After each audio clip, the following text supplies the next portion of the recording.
We are the Meltdown here with yet another spoiler-filled review of the latest film to hit the Cineplex. This is If, from the mind of John Krasinski. It has been promoted as such. I am Tim Melton here. You see me daily on the Meltdown, 2 o'clock Central, 3 o'clock Eastern. My co-host, that is Mr. John Lunsford. John, you were looking way more forward to the movie If than I was. Did it deliver for you? It delivered about as much as I thought it would deliver. I didn't go into this saying, hey, this is going to be a 5-star movie. It's going to be the greatest movie of the year. But I knew of the movies coming out this week, it was going to be the best movie, and I think that is holding true.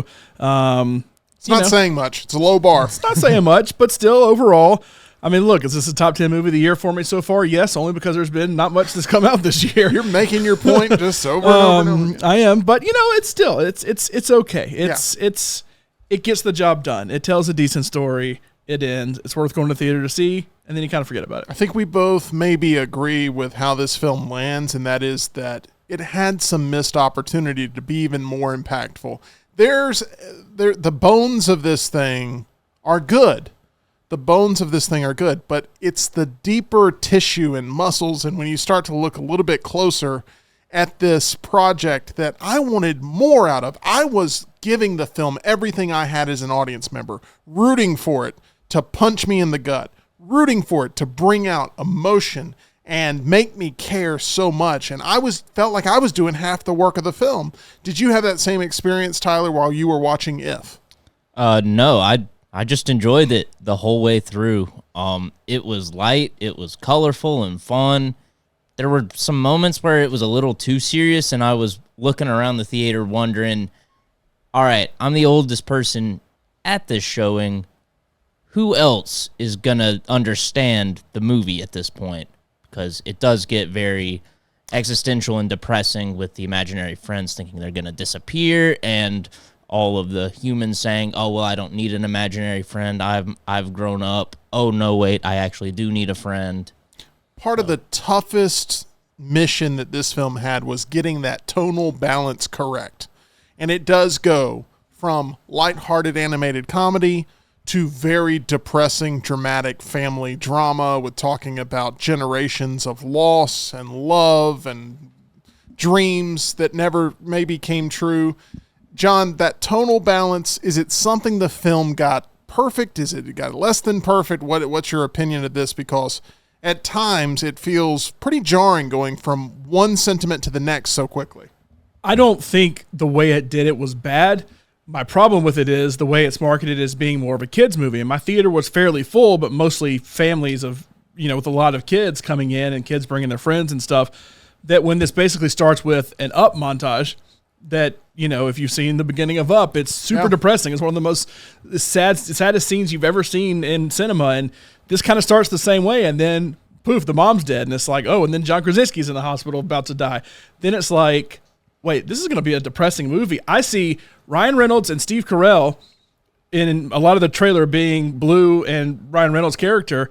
Those are two comedians who, yes, they have done serious stuff, but those are two essentially comedians that I'm expecting to go in and have be laughing the entire time, and it's fun for the kids because there's just bright colors and people falling on their butts and stuff like that. But then it kind of picks up into that a little bit.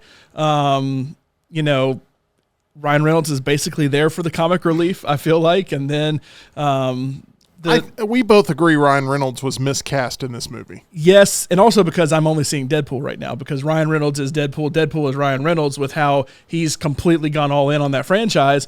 And I remember seeing Detective Pikachu. It's still just his voice, but I'm watching a furry little yellow Deadpool the whole time, and I still feel this way. I'm just watching him before he gets burned up in Deadpool. So it's hard sometimes to remove yourself when one person is so attached to a character. Like, you can't see Daniel Radcliffe without seeing Harry Potter, that kind of stuff. But it was okay for me, and that then added something for the kids. But for all the kids in the audience, when it gets depressing and you think that Jim from The Office is dead, then it's like, are they getting any enjoyment out of this right now? Because not that you enjoy somebody dying, but I can enjoy the movie being done well, maybe in something like that. What are the kids getting out of it from the Up montage at the beginning where people are dying, and now we're at the end of people are dying, and it's depressing, and they're just like, I don't like this part. Bring back the fluffy, big purple guy. Yeah, I had feelings throughout this that it was a montage of some of the best themes that we've seen from Pixar's library. It really is all your favorite Pixar movies put into one. It's a little bit of Monsters, Inc. It's a little bit of Toy Story, of not being able to maybe grow up without that inspiration that you had as a kid. It's a little bit of Inside Out, where Bing Bong met his demise, and you kind of feel that same sense. Is it Bing Bong? Am I right about that? Yeah. Tyler was looking at me all weird. I've never seen Inside Out. I assume Bing Bong is from that. Oh, that's why you were looking. Yeah, I was like, wait a minute. I watched the whole movie and I didn't see a Bing Bong yesterday. No. But there's Bing Bong like characters where it is basically an imaginary friend that has to decide whether or not it's going to be a part of the future plans of the child in which it grew up with. So Bing Bong's basically her imaginary friend that essentially sacrifices himself and gets forgotten in order to save her emotions. You have to watch the movie. It's been long enough. I can spoil it. I guess my biggest complaint about the movie is that it was promoted as being this imaginary, this from the imagination of John Krasinski, an original tale, something that's going to really stick the landing narratively. And I've seen all this before. And I'm not saying he copied it.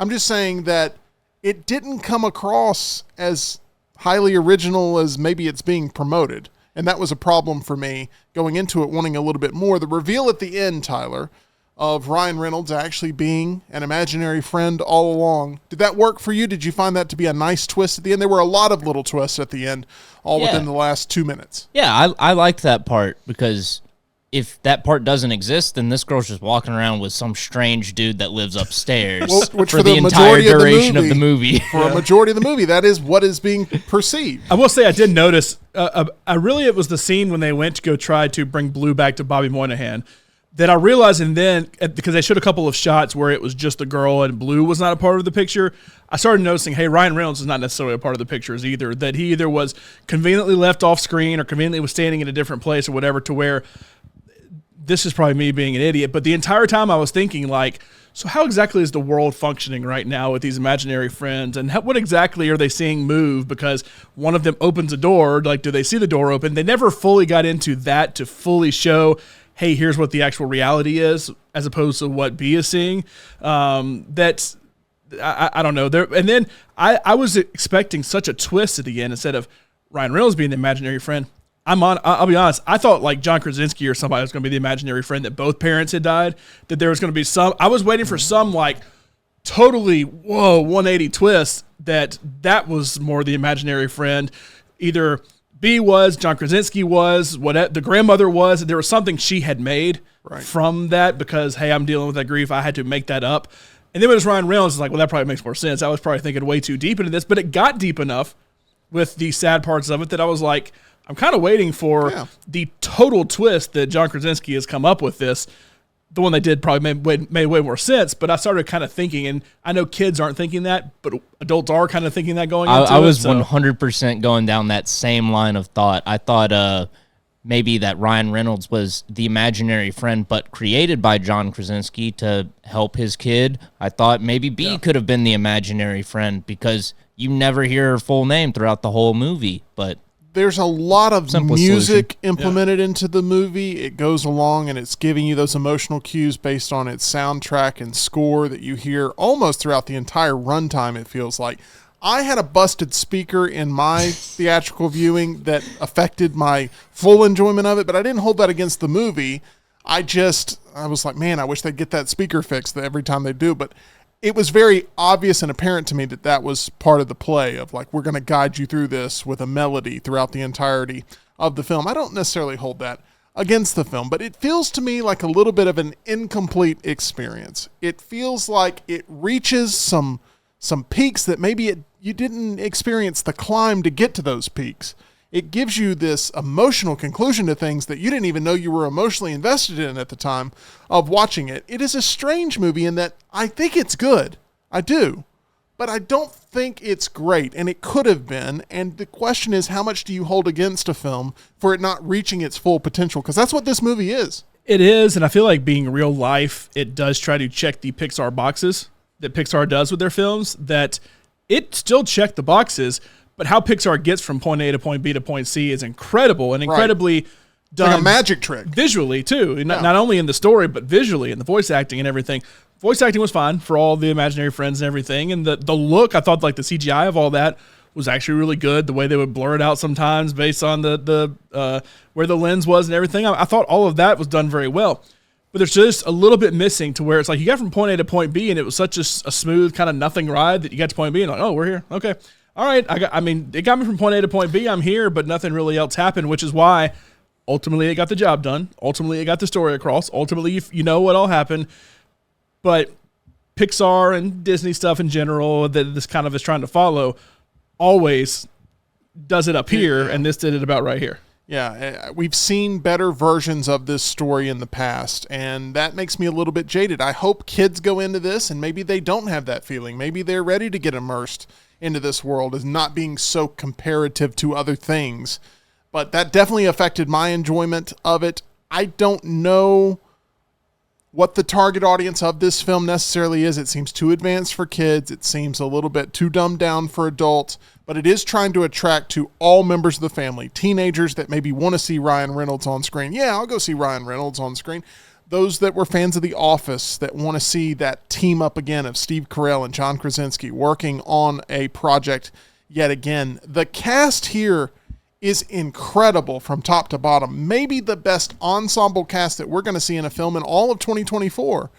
However, none of these characters for me really pop as they never really get a lot of time to shine. They get quick bits.